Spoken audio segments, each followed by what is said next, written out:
你以为房子只能建在地面上？中国人告诉你，悬崖、地下、河谷、海边都能住人，而且能住上百年。中国有一种房子，用草当屋顶，却能抵御12级台风百年不倒。有一种房子，整座藏在地下6米深，从空中看根本找不到人住在哪里。还有一种房子，挂在悬崖边，一半在岩石外，下面就是奔腾的河水。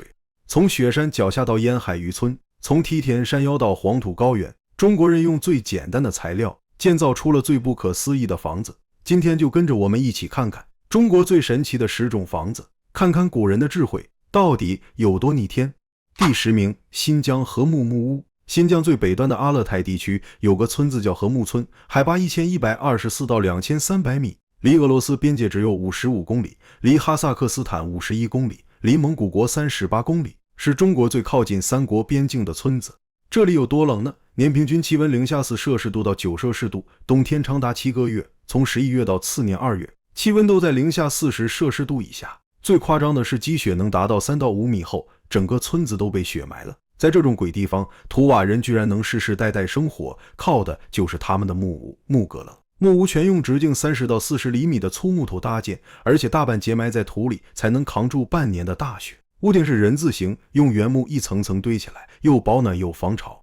在0°C的和睦木屋要靠什么来保暖呢？木材的保温能力是混凝土的16倍，墙体会埋在土里，用以抵挡寒气，烟囱则连着火墙，做饭的热量会由此能传遍全屋。在屋里的时候，穿一件毛衣就够了，根本用不着暖气。整座房子采用榫卯结构，不需要一根钉子，原木接头错开20厘米，层层咬合，稳得很。晨雾缭绕中，木屋升起袅袅炊烟，牛羊静静漫步在沾满露珠的草地上。到了傍晚，夕阳将整个村庄浸染成温暖的金红色，牧民骑在马背上，悠悠地领着牛羊归家。日出时分，积雪渐融，村民牵着马踏过雪地，马蹄落下，传来清脆的咯吱声。如今，和睦已成为许多人向往的旅行地。冬季的民宿常常客满，入住率接近100%，一夜间价格可达上千元。有游客感叹，在0°C的木屋中，裹紧被子聆听窗外呼啸的风声，这样的体验一生难忘。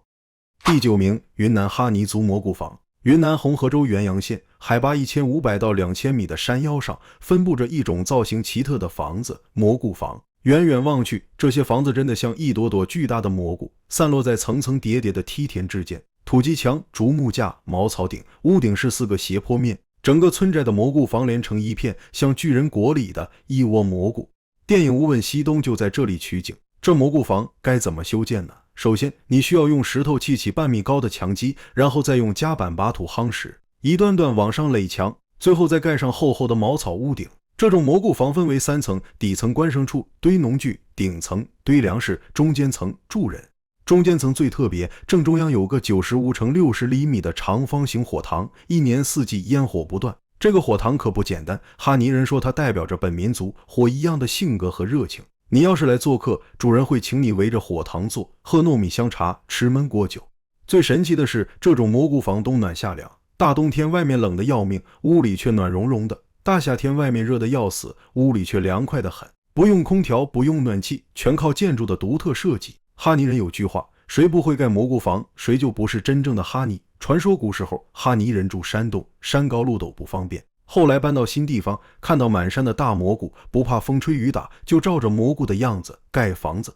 从空中看，蘑菇房和梯田的景象太震撼了。春天梯田灌水，蘑菇房倒映在水里，像镜子一样。村民背着背篓从蘑菇房旁走过，配上云海和山峰，美得像走在画里。哈尼人走到哪里，蘑菇房就盖到哪里。这种房子已经有上千年历史了，冬暖夏凉，防风防雨，是哈尼人民族智慧的结晶。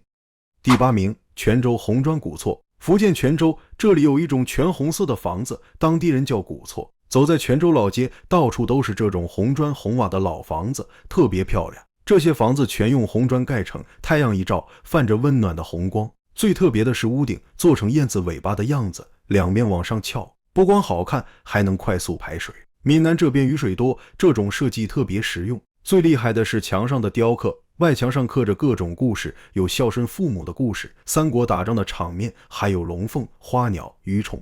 门头上刻着福禄寿，窗户上刻着花草，连门口的石墩都雕得精致，而且每家每户的都不一样，就像一本立体的故事书。在闽南盖房子到底有多讲究呢？红砖要先泡海水，因为靠海边，空气湿，盐分重，普通砖容易烂，把砖泡在海水里反而更结实，还防潮防腐。这招是老工匠传下来的秘方。砖雕更不简单，师傅要学3年才敢动手，学徒只能在旁边看，不能碰。为什么？因为一刀刻错，整块砖就废了。熟练的师傅能在砖上刻出立体的人物、花鸟、山水，每块砖雕都能讲一个故事，人物表情生动自然，衣服上的褶皱、头发丝、手指关节都清清楚楚。这种手艺连现在的机器也很难做到。你可能会好奇，这种房子能住几代人呢？答案是至少10代，有的古厝已经200-300年了，墙还是硬邦邦的，雕刻还是清清楚楚，阳光照在红墙上，整栋房子红彤彤的。傍晚时分最美，夕阳把红砖染成深红色，配上竹子和老树，像一幅画。从天上往下看，燕尾脊一片片连起来，像红色的波浪，非常的壮观。第7名，贵州侗寨。贵州黔东南的大山深处有一个叫肇兴的侗族村寨，是中国最大的侗族村寨。这个村子从北宋就开始建了，到现在已经有上千年历史，侗族人一直住在这里，被称为侗乡第一寨。走进这个村子，你会被震撼到，整个寨子全是用杉木搭建的，从普通的吊脚楼到高高的鼓楼，竟然一根铁钉都没有，全靠木头和木头之间卡住拼接，就像乐高积木一样，层层叠加。更神奇的是，这样建的房子能站几百年不倒，地震来了也不怕。侗寨最抢眼的就是5座超级大的鼓楼，最大的一座叫信团鼓楼，有11层，高24.37米，相当于8层楼那么高。这鼓楼从下往上越来越细，每一层都往外挑出来，看着像一座塔。侗族人建鼓楼很讲究，层数必须是单数，3层、5层、7层、9层、11层，他们觉得单数吉利。整座楼全是杉木，木头和木头之间靠凿出来的榫头卡住，就像拼图一样严丝合缝。建鼓楼的师傅只用一个墨斗、一把尺子、一把小刀，就能精确地标出每根木头该怎么切、怎么拼，十分的厉害。整个黔东南有630多座鼓楼，500多座木桥，光黎平一个地方就有鼓楼320座，占了全国1半以上，简直就是鼓楼的博物馆。这些建筑的抗灾能力超强，暴雨来了不怕，台风来了也稳稳的，能扛住8级台风。更神奇的是，鼓楼还能当天气预报，要下雨前，木柱会因为空气湿度变化反潮，老人家一摸木柱就知道要下雨了。现在肇兴侗寨有上千户人家，3000多人住在这里。鼓楼就像村子的客厅，大家有事商量，唱歌跳舞，过节庆祝都在这里。晚上村民穿着漂亮的民族服装，在鼓楼前唱歌跳舞，热闹得很，一直能玩到半夜。侗寨的吊脚楼也很牛，这些楼房建在山坡上，后半边靠着山，前半边用粗木柱子撑着，悬在半空。有些吊脚楼有5-6层高，全是木头搭的，没用一根钉子，全靠木头卡木头。从无人机往下看，云雾中的侗寨美得像仙境。一栋栋吊脚楼悬在山坡上，鼓楼顶上的牛角装饰冲破云层。近距离看那些木头接口，你会发现咬合得特别严密，这就是不用钉子也能撑100年的秘密。侗族人就是靠这种手艺，把房子一代代传下来的。第6名，梅州客家围龙屋。广东梅州是客家人最大的聚居地之一，这里保存着一种独特的建筑围龙屋，它是客家建筑文化的杰出代表，堪称客家家族堡垒。围龙屋以祠堂为中心，建环形房屋，整体呈圆形或半圆形布局，直径可达50米，占地面积相当于好几个篮球场。外围是3层厚实的夯土墙，墙厚达1米，只有一个大门可进出。大门进来后有照壁挡邪气，按照风水学说，这样可以阻挡外面的煞气，保佑家族平安兴旺。楼内的布局极为讲究，有街巷、水井、粮仓、猪圈、牛栏，甚至还有私塾和祠堂，形成一个完整的家族堡垒。如果土匪来了怎么办呢？关起大门，楼内有水井供水，有粮仓供粮，可以自给自足，坚持很长时间，土匪攻不进来，只能撤退。这种设计在动荡年代确实发挥了重要作用。围龙屋抗过地震，顶过台风，还防住过多次土匪的进攻。围龙屋最惊人的还是它的居住规模，能住500人，一个大家族几代同堂，全部住在一座楼里，却能和睦相处，不分家。每逢过年，全楼男女老少围坐在一起吃百家宴，场面极为壮观。100多张桌子从祠堂一直摆到大门口，数百人同时开餐，那种热闹劲儿，现代的小区聚餐根本比不了。围龙屋的墙体也很有讲究，用糯米、红糖、生土混合夯筑。糯米和红糖煮熟后有很强的粘性，和生土混合在一起，夯实后硬得像石头一样。有些围龙屋的墙体经历了几百年风雨，依然坚固如初，用铁锤都很难砸开。围龙屋的名字也有来头，因为从空中俯瞰，整座建筑像一条巨龙环抱着祖屋，所以叫围龙屋。这种布局体现了客家人聚族而居的传统，也反映了客家文化中团结互助的核心价值观。从航拍角度看，围龙屋呈现出完美的同心圆结构，在阳光的照耀下，夯土墙泛着黄褐色的光泽，显得古朴而庄重。从大门走进屋内，你可以看到楼内街巷纵横的复杂布局，村民在天井里晒谷子，孩子们在巷子里追逐打闹，老人坐在门口聊天，一派祥和的生活景象。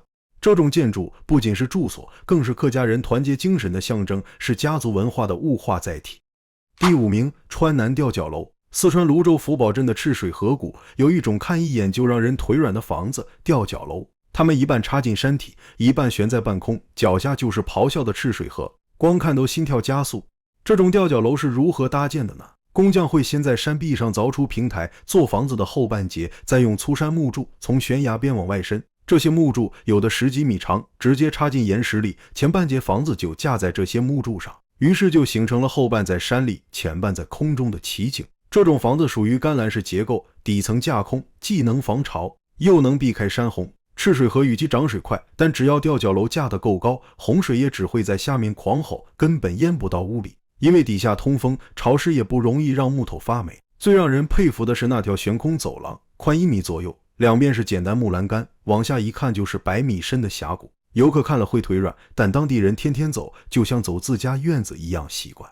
更神奇的是，吊脚楼的木柱撑了50-60年还不烂。秘诀是选向阳坡的好杉木，木质密，无虫眼，还要特别处理后才能打进岩石里。再加上屋顶的鱼鳞状瓦片排水快，下雨时楼下河水拍打，楼上却滴水不漏。楼内的窗户一开就是云雾，清晨像仙境，傍晚夕阳洒满峡谷。吊脚楼的剪影美得像画，站在走廊上，脚下是深谷，耳边是河水轰鸣，这种刺激比游乐园任何项目都猛。航拍看过去，吊脚楼像一排贴在峭壁上的积木，悠闲又壮观。古人真的太敢了，把家建在悬崖上，半截悬空，脚下100米深渊，住在这儿真的像住在现实版的天空走廊。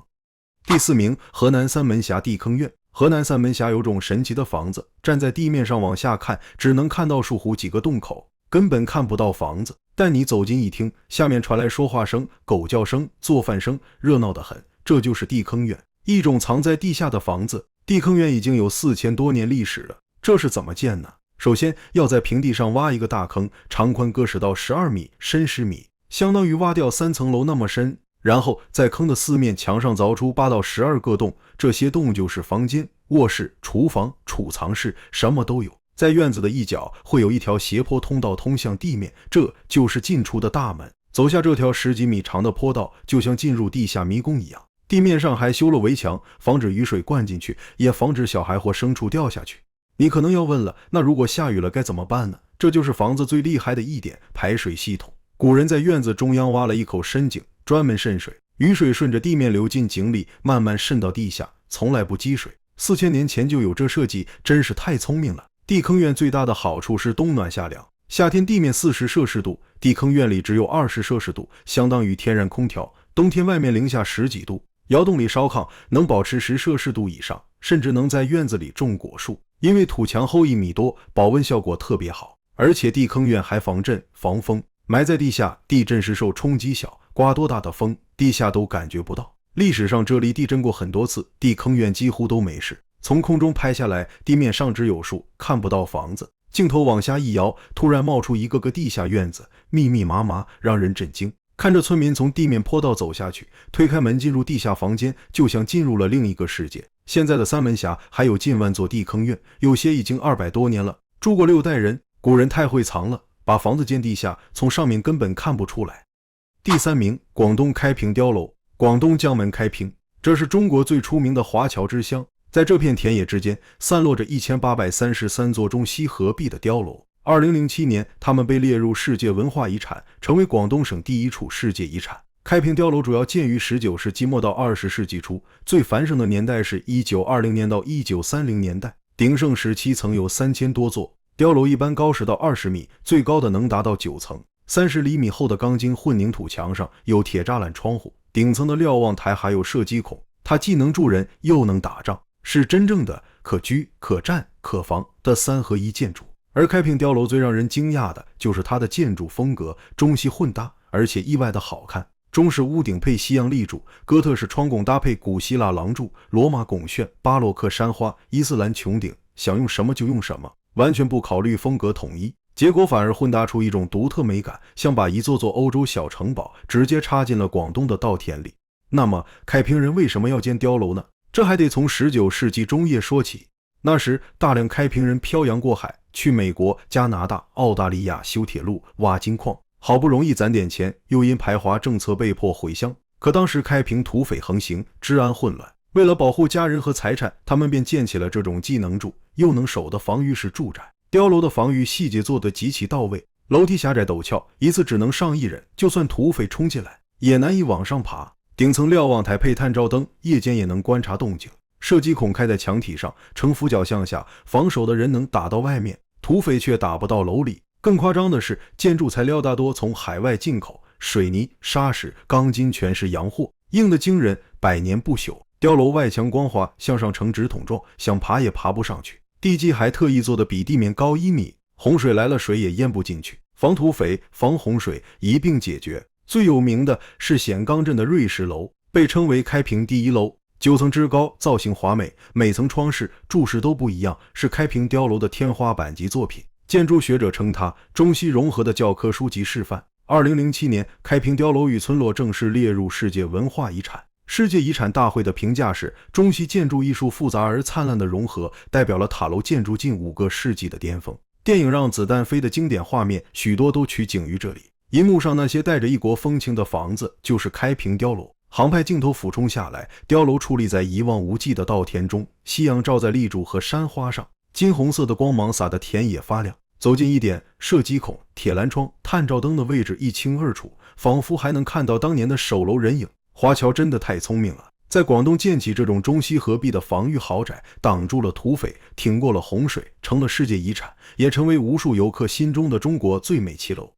第2名，福建初溪土楼群。福建龙堰永定区初溪村，青山绿林之间藏着一片让世界惊叹的建筑奇观——初溪土楼群。这里有5座圆楼，几十座方楼，依山傍水，层层展开。其中最大的一座直径77米，高4层，能住300人，可以说是真正的民居巨无霸。2008年，福建土楼正式被列入世界遗产名录，而初溪土楼群就是其中的王牌阵容，被称为土楼之王。那么问题来了，土楼为什么能屹立几百年，甚至1000年？答案全藏在它的建造工艺里。土楼的墙体下厚上薄，最厚的地方能达到 1.5 米，相当于一辆小汽车的长度。工匠先挖深沟夯基，再用大石砌好基础，接着用木板夹住土层，一层一层猛夯。红土、小石子、石灰混合成熟土，重点部位还要加上糯米饭和红糖。没错，就是你吃的那种糯米饭。它煮熟后粘得惊人，混进泥土里夯实，硬得像古代水泥。夯筑中还会埋进竹片、杉木枝条，做成墙骨。这就是古代版的钢筋混凝土，难怪它能抗8级地震。可以说，每座土楼都经历过大小地震，却几乎从没倒过。如果你看到了墙上的裂缝，别急，夯土墙还有自愈能力，时间一长它自己能慢慢闭合，防御功能也很硬核。外墙后向内倾斜，1、2层不开窗，3层开条缝，4层才有大窗。这些小洞不只是通风，还是古代的射击孔。大门一关，整座土楼就是家族堡垒。走进楼里，结构一样惊艳，空中走廊连着每家每户，晚上红灯笼亮起时，整座圆楼像一个发光的巨大环形宇宙。300人住同一楼，共用1口井、1个厨房，邻里之间互帮互助，热闹的比现代小区还团结。初溪最古老的吉庆楼建于1419年，已经600多岁。它最独特的地方是一户一梯，72户就有72条楼梯，互不影响，动线清晰到离谱。古人真的太会设计了。从无人机俯拍，土楼群像嵌进山谷的指纹和印章，圆圆方方排列在绿意之间，美得像一幅巨大的山水画。镜头穿过土楼大门，里面又是另一番景象，老人下棋，小孩奔跑，妇女晒谷子，这就是客家人聚族而居的真实生活。糯米当胶水，红土当水泥，几百人住在同一个巨大圆环里，这样的房子全世界只有这儿有。它不仅是建筑奇迹，更是客家文化最温暖的象征。第1名，威海东楚岛海草房。山东威海荣成东楚岛，在胶东半岛的海边，有一种全世界都罕见的房子——海草房。石头做墙，海草做顶，能抗12级台风，能防暴雨侵蚀，一顶海草能撑百年不腐，被称为海洋版生态民居天花板。海草房的历史非常久，最早能追溯到新石器时代，而真正成熟的民居形态出现在秦汉，到了宋、金开始流行，在元、明、清进入鼎盛。东楚到现在还保留着10几幢明代万历年间的海草房，400多年依旧稳稳当当。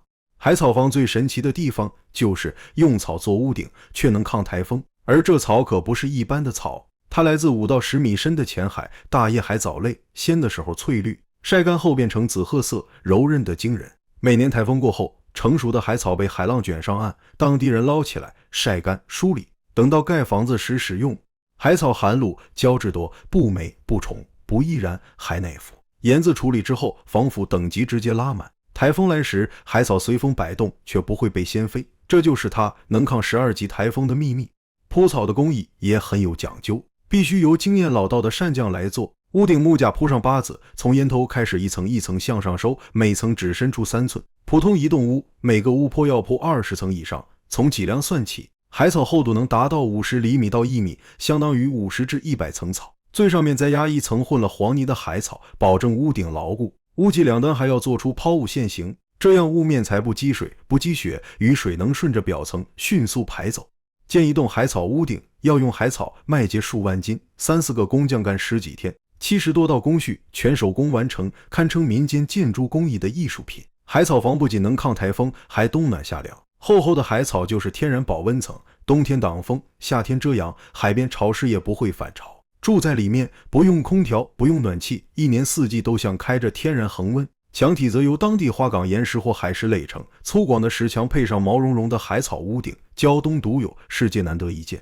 但可惜的是，如今海草越来越少，近海洋只挡住了海草的漂流路线，大量海草再也上不了岸。工匠老去，新房不见，旧房被弃。如今会铺海草顶的老师傅不足10位，这门技艺正处在消失边缘。但与此同时，海草房又火了，它成了网红民宿，一晚上1000块，依然爆满。游客说，听着海浪睡在海草屋里，像回到童年。台风天镜头扫过去，海浪拍打石墙，风声像在咆哮，但海草屋顶纹丝不动。特写镜头下，层层叠叠的海草像天然防水布，紧密贴合，结实耐用。村民用木坝修补屋顶的画面，满是生活的温度。2006年，海草房工艺被列入山东省非遗。这种用草盖房、用风检验的智慧，不仅是古人的创造，更是建筑史上的奇迹。从雪山脚下的禾木木屋，到海边礁石上的海草房，从地下6米的地坑院，到悬崖边的吊脚楼，从能住500人的围笼屋，到抗炮火的福建土楼，这10种房子藏着中国人5000年的生存密码。没有钢筋水泥，却能抗台风地震；没有空调暖气，却能冬暖夏凉。我们的祖先用最简单的材料，解决了最难的问题。可惜的是，很多老房子正在消失，会砌海草房的老师傅只剩不到10个。会建土楼的工匠也越来越少，蘑菇房、吊脚楼也在逐渐被钢筋水泥取代。这些房子不仅是住所，更是我们的文化根脉。点个赞，让更多人看到这些活着的文化遗产，别让他们只存在于视频里。你最想住哪一种？评论区告诉我。以上就是眼见中国本期视频的全部内容。长视频制作不易，你的点赞、订阅和转发是对我们最大的鼓励。我们下期再见。